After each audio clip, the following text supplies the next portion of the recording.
মাত্র 10 মিনিট সময় হাতে নিয়ে আলু দিয়ে মজার বিকেলের ইফতারের টেবিলে এরকম একটা পাকোড়া থাকলে কিন্তু আপনার অন্য কোনো পাকোড়া আর খেতে ইচ্ছে করবে না। আমার মনে হয় না এত কম সময়ে এর থেকে মজার আর মুচমুচে কোনো পাকোড়া হতেই পারে। একবার বানিয়ে দেখুন, টেবিলে রাখা মাত্রই শেষ হয়ে যাবে। তো চলুন রেসিপিটি দেখে নিই। প্রথমেই একটা মিক্সিং বোলে 2 কাপ পরিমাণে আলু দিয়ে দিচ্ছি।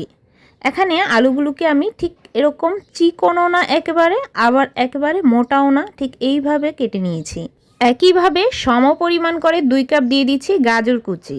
গাজরটাকেও ঠিক একইভাবে আলুর মতো করে কেটে নিয়েছি। এখন এর সাথে 1 কাপ পরিমাণে পেঁয়াজ কুচি দিয়ে দিচ্ছি। পেঁয়াজটা একটু বাড়িয়ে দিলে খেতে কিন্তু ভালো লাগবে। কিছুটা কাঁচামরিচ কুচি দিয়ে দিলাম, ঝালটা আপনাদের পছন্দ অনুযায়ী দিবেন। দিয়ে দিচ্ছি 1 চামচ ধনিয়ার গুঁড়া, হাফ চামচের থেকে অর্ধেক গোলমরিচের গুঁড়া দিয়ে দিচ্ছি।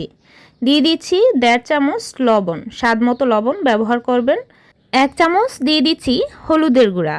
দিয়ে দিচ্ছি হাফ চামচ লাল মরিচের গুঁড়া। 1 চামচ ভর্তি করে দিয়ে দিচ্ছি রসুন বাটা। শেষের দিকে এর সাথে অ্যাড করে দিচ্ছি কিছুটা ধনেপাতা কুচি। ধনেপাতা কুচিটাও একটু বাড়িয়ে দিয়েছি।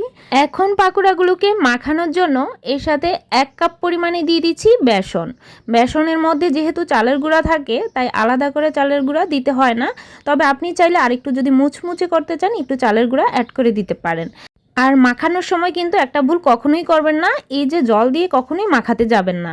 এইভাবে বেসন দিয়ে একটু ধীরে ধীরে মাখাতে মাখাতে দেখবেন যে আঠালো ভাবটা চলে আসছে, আর জলটা কিন্তু পরে একটু হলেও ছেড়ে দেয়, তাই অবশ্যই জল মাখানো যাবে না। তো এখানে আমি জল ছাড়া একটু ধীরে ধীরে সময় নিয়ে মাখিয়ে নিয়েছি। এখন চলুন পাকোড়াগুলো এলোমেলো শেপ করে এভাবে অগোছালোভাবে দিয়ে দিচ্ছি। এখানে আমি বেশ পরিমাণে তেল নিয়েছি, তবে তেলটা ডুবো ডুবো তেলে ভাজবো না, এরকম অর্ধ পরিমাণ করেই তেলে ভেজে নিচ্ছি। এখন পাকোড়াগুলো একে একে দিয়ে চুলা আঁচটা মিডিয়ামে রেখে এই পাকোড়াগুলোকে একটু সময় নিয়ে ভেজে নিতে হবে, তাহলে দেখবেন যে একটু ক্রিস্পি হবে।